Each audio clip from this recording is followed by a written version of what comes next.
bagimu negeri jiwa raga kami. Gembira, Bung. Hati kita gembira dengan mengucapkan bagimu negeri jiwa raga kami. Jadi jiwa raga kami itu kita abdikan bagi negeri, dan kita ini orang yang punya makna bagi hidup. Orang yang bermakna dalam hidup ini. Karena ada yang kita abdikan bagi negeri Pertiwi, Ibu Pertiwi, tumpah darah kita. Ada, Bung. Nah, kita membahas tentang pertemuan Golkar dan AHY. Ya barangkali Golkar dan bapaknya dan AHY ikut atau macam gitu. Dan tiba-tiba AHY merasa, Bung, pertemuan dengan Golkar itu sebuah jalan tengah, barangkali karena Golkar lebih memberi kepastian, tampaknya lebih memberi janji daripada aliansi yang sudah lama. 3 partai, aliansi yang paling penuh rasa curiga satu sama lain dan penuh ketidakpercayaan satu sama lain. Karena masing-masing memiliki kepentingan. Masing-masing memiliki kepentingan, dan karena itu sebenarnya itu kepentingan yang tidak bisa diabaikan begitu saja. Meskipun perlahan-lahan keadaan seolah-olah mencair, seolah-olah 3 partai Demokrat, PKS, lalu Nasdem yang merasa punya Anies, yang merasa sudah lebih dahulu dibanding siapapun menyalonkan dan melakukan deklarasi, sudah diingatkan ojo kesusu, sudah diingatkan, intinya ojo kesusu. Kalau ojo kesusu itu diganti dengan lain, itu ada ungkapan yang sama persisnya, ojo nggege mongso. Jangan memaksa-maksakan masa yang belum masanya.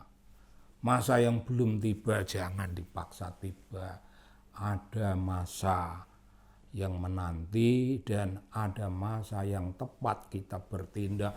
Begitu wawasan orang yang memandang hidup ini dengan jernih, memandang hidup ini dengan perhitungan yang matang. Tapi ya begitulah, AHY sendiri akhirnya ya terlibat dalam aliansi yang dipaksa-paksakan itu. Dan analisis yang menunjukkan 3 kekuatan itu tidak akan bergerak maju lebih jauh, tidak akan bergerak menuju cita-cita bersama, mematangkan keputusan yang mesti diambil dengan damai di antara ketiganya, lalu menyalonkan, mendaftarkan tokoh yang dicalonkan itu ke KPU. Jauh, Bung, KPU cuma di Jakarta. kantor-kantor partai itu semuanya di Jakarta. Tapi itu jauh. Tempatnya itu jauh karena KPU dilihat tidak dari sudut semata-mata geografis. Yang membuat jauh itu kondisi psikologis mereka. Mereka itu orang yang paling siap paling awal, tapi sebenarnya orang-orang aliansi yang sama sekali tidak pernah siap. Maka kita tidak tahu apakah Golkar pening dan mendekati AHY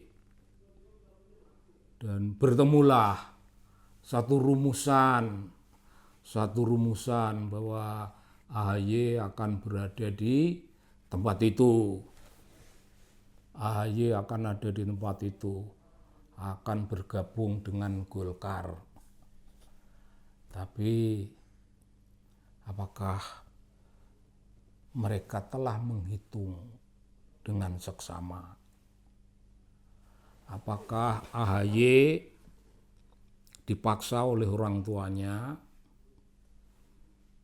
untuk tetap bergabung di situ, dan kalau nasib baik ayahnya menjamin. Kalau anaknya mendapat jabatan menjadi apa yang diinginkan, yang akan menjadi itu kira-kira bapaknya. Umpama jadi wakil itu sudah tinggi, Bung. Bisa jadi wakil itu sudah tinggi. Itu nanti bapaknya yang akan menjabat, Bung. Bapaknya itu pejabat di balik layar, pejabat di belakang layar. Ya kira-kira macam itu. Namun bagi AHY sebenarnya aliansi dengan Golkar itu apa benar bakal menjadi jalan untuk menyelesaikan apa-apa yang tidak pernah selesai dalam aliansi tiga partai. Penuh prasangka, penuh tidak percaya. Ya, jadi kalau seseorang nasibnya digantung, Bung. Ya, yang cemas akan tetap cemas. Yang penuh ketidakpastian akan tidak berubah. Sekalipun mereka dengan penuh keyakinan akan membangun aliansi yang penuh perubahan dan perkembangan. Perubahan itu apa, Bung? Ini sangat khas Anies. Akan membawa aliansi tiga kekuatan ini untuk membuat perubahan. Perubahan itu dirumuskan sebagai ungkapan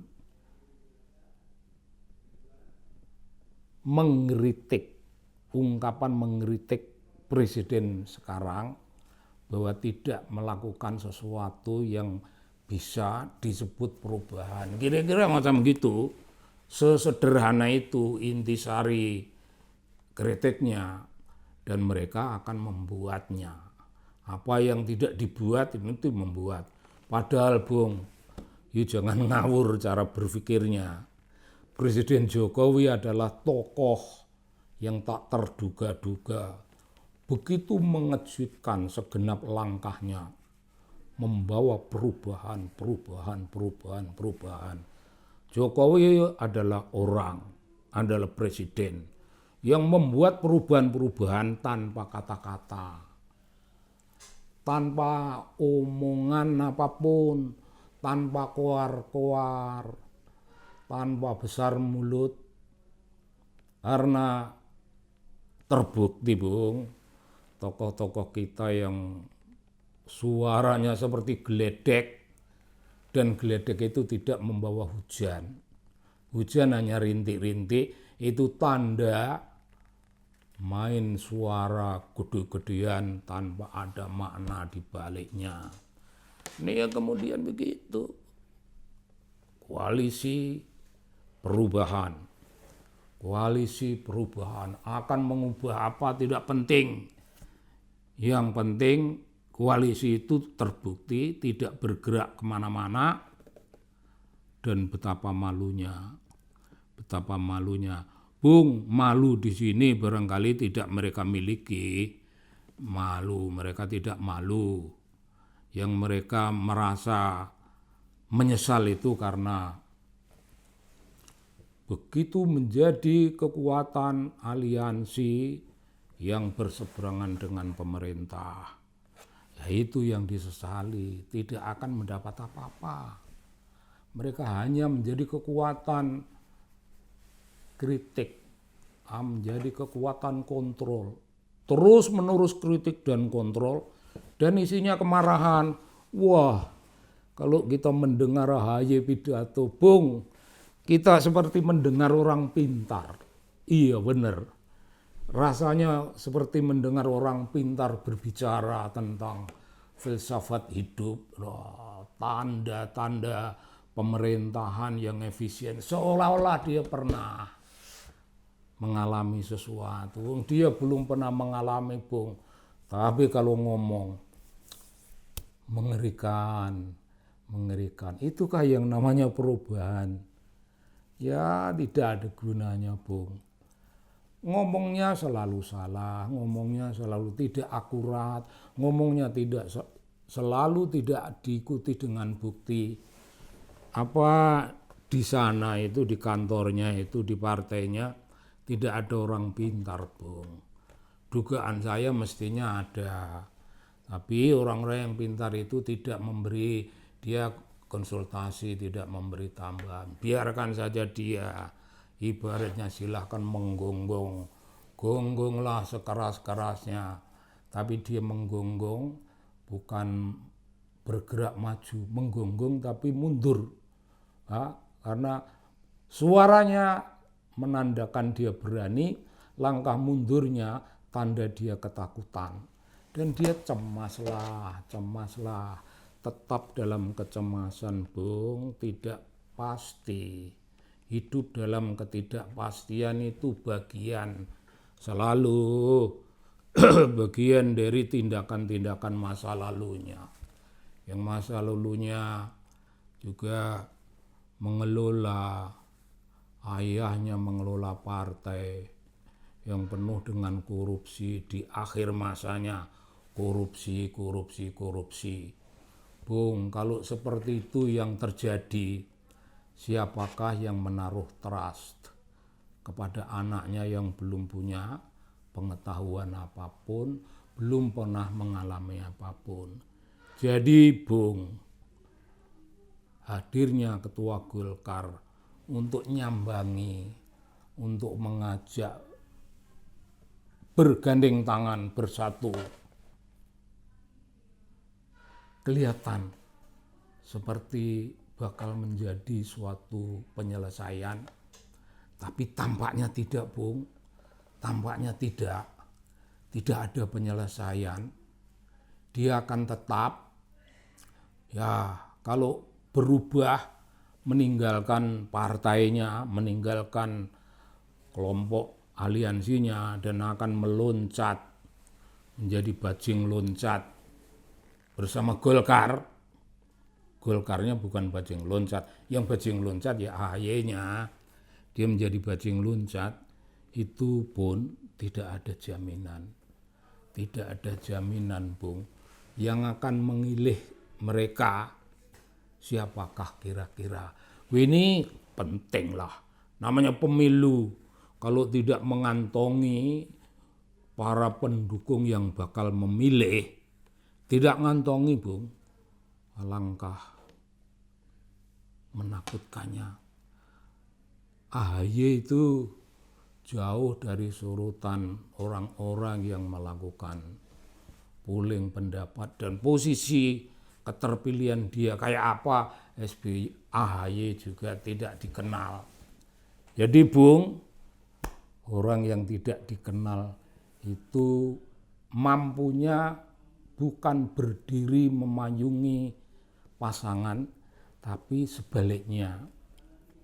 Dia tidak ingin memayungi Golkar. Dia ingin berteduh di balik Golkar. Berteduh Bung, ngeyup mencari perlindungan.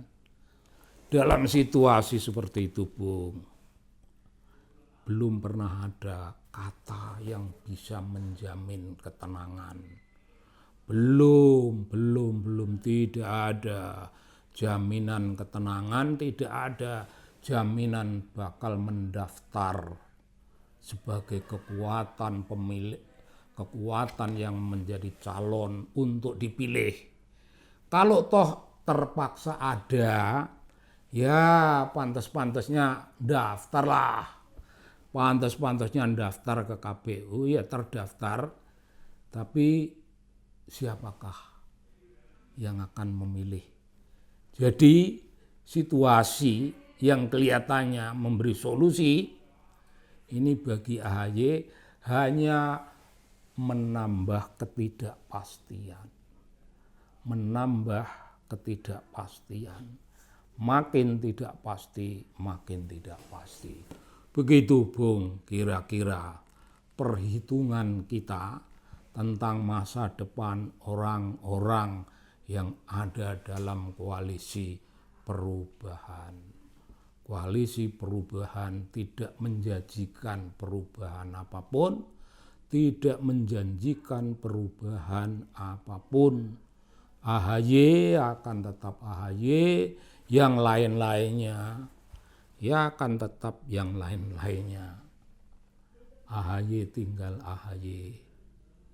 Tidak ada Bung jaminan yang memberi rasa tentram, apalagi kepastian. Begitu kira-kira Bung, begitu kira-kira. Salam Bung, terima kasih.